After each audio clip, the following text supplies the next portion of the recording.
দেখো, আমরা সবাই জানি যে ব্রাজিল হচ্ছে ফুটবলার তৈরির স্বর্ণভূমি, স্বর্গভূমি এবং উর্বর ভূমি, যাই বলি না কেন। ব্রাজিলে কালে কালে যত লিজেন্ডারি ফুটবলার তৈরি হয়েছে, খুব কম সংখ্যক দেশে এত দুর্দান্ত লিজেন্ড তৈরি হয়েছে, এবং যারই কারণে কিন্তু ব্রাজিল 5 বারের বিশ্ব চ্যাম্পিয়ন। এবং লে রোনালদো, তারপর হচ্ছে রোমারিওদের মতো ফুটবলার, গারিনজাদের মতো ফুটবলার, লিজেন্ড তৈরি হয়েছে এই ব্রাজিলে। তবে যেমন ফুটবলার তৈরি হয়েছে, সেম ভাবে কিন্তু লিজেন্ডারি কোচও কিন্তু ব্রাজিলে তৈরি হয়েছে, ফুটবলার থেকেই কোচ হয়েছে। এবং ব্রাজিলে যদি টপ লেভেলের কোনো কোচ থেকে থাকে এবং যাকে লিজেন্ড কোচ বলা হয়, সেটা হচ্ছে মারিও জাগালো, যে বিশ্বকাপ জিতছে অ্যাজ এ ফুটবলার হিসেবে, এবং অ্যাজ এ কোচ হিসেবে কিন্তু বিশ্বকাপ জিতছে ব্রাজিলের হয়ে। তারপরে যদি দেখি কার্লোস আলবার্তো পেরেইরা, তারপর হচ্ছে লুই ফিলিপে স্কোলারি, তো এখানে কিন্তু সীমাবদ্ধ। তারপরে কিন্তু ওই টপ লেভেলের কিন্তু আর কোনো কোচ ব্রাজিল জন্মাতে পারে নাই।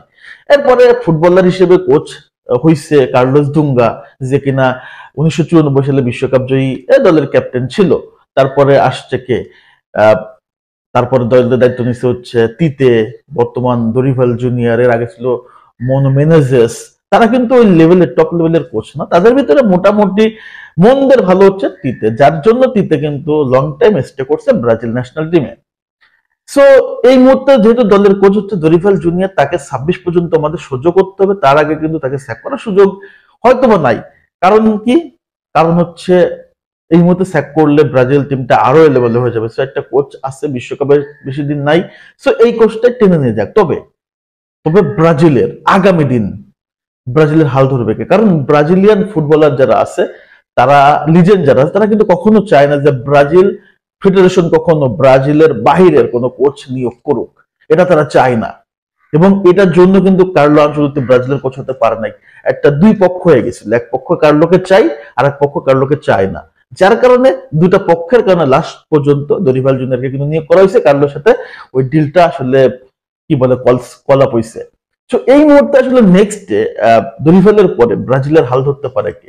তোমরা সবাই জানো যে ফ্লামেঙ্গোর কোচ হিসেবে নিয়োগ করা হয়েছিল তিতেকে, এবং তিতে মোটামুটি পারফরমেন্স করতেছিল, কিন্তু তার পারফরমেন্সটা আসলে ফ্লামেঙ্গোর ম্যানেজমেন্টের মন ভরাইতে পারে নাই।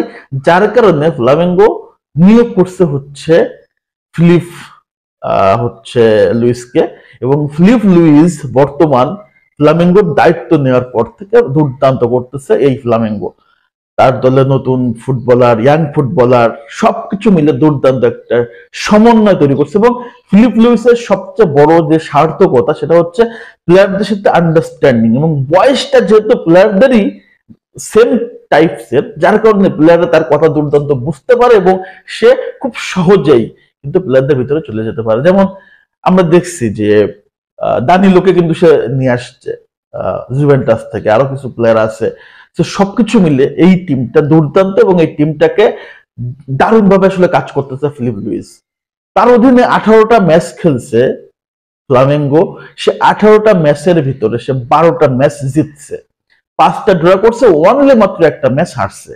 এবং তার ভিতরে 2টা ফাইনাল খেলছে, 2টা ফাইনালি কিন্তু জিতছে। একটা হচ্ছে সুপার কোপা ব্রাজিল, এবং আর একটা হচ্ছে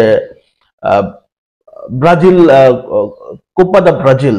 2টা ট্রফি সে কিন্তু জিতে ফেলছে অলরেডি, এবং ফাইনালি উঠেই সে কিন্তু আর হারে নাই। লাস্ট যে ফাইনালটা জিতলো সেটা হচ্ছে 3-1 গোলে। এবং কাকে হারাইছে? বোটাফোগো, যারা কিনা ব্রাজিল লিগ চ্যাম্পিয়ন, যারা কিনা কোপা লিবার্তাদোরেস চ্যাম্পিয়ন, তাদেরকে হারায় 3-1 গোল হারাইছে, একদম দাঁড়াইতেই দেয় নাই। সো চিন্তা করো যে আসলে ফিলিপ লুইসের ভিতরে ডিফারেন্ট এলিমেন্টস কিন্তু আছে, যার কারণে এই ফ্লামেঙ্গো টিমটা এবার কিন্তু দুর্দান্ত করতেছে। সো আমরা আশা করতে পারি যে আগামী দিনে ব্রাজিলের হাল ধরতে পারে, এবং হাল ধরার মতো যোগ্য ব্যক্তি হচ্ছে ফিলিপ লুইস। সো আমার মনে হয় যে 26 বিশ্বকাপের পর ব্রাজিল ফুটবল ফেডারেশন খুব একটা বেশি টাইম নিবে এই ফিলিপ লুইসকে আসলে কোচ করার জন্য। হয়তো খুব আর্লি স্টেজেই ফিলিপ লুইসকে ব্রাজিলের কোচ নিয়োগ করবে।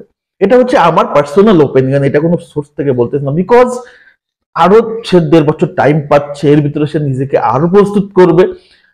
তার পারফরমেন্স যদি চলতে থাকে এবং ফ্লামেঙ্গো যদি নেক্সটে আসলে ব্রাজিল চ্যাম্পিয়ন হয়, হচ্ছে ব্রাজিল লিগ চ্যাম্পিয়ন হয় বা কোপা লিবার্টাদোরেস দুর্দান্ত পারফরমেন্স করে, তার পারফরমেন্স যদি এভাবে চলতে থাকে লাগাতার, তাহলে আমরা বুঝতে পারি এবং বিশ্বাস করতে পারি যে নেক্সট ব্রাজিলের হাল ধরতে পারে হচ্ছে আমাদের এই ফিলিপ লুইস। তো ব্রাজিলের আসলে অপ্রত্যাশা বা অপ্রাপ্তি অনেক আছে। তো দেখা যাক এই মুহূর্তে আমাদের অন্তত একটা জায়গায় সুবাতাস আমরা পেতে পারি যে আসলে ফিলিপ লুইস আমাদের হয়তো বা সেই সুবাতাসের আসলে সবচেয়ে ঠান্ডা স্থান, অর্থাৎ স্বস্তির জায়গা হইতে পারে।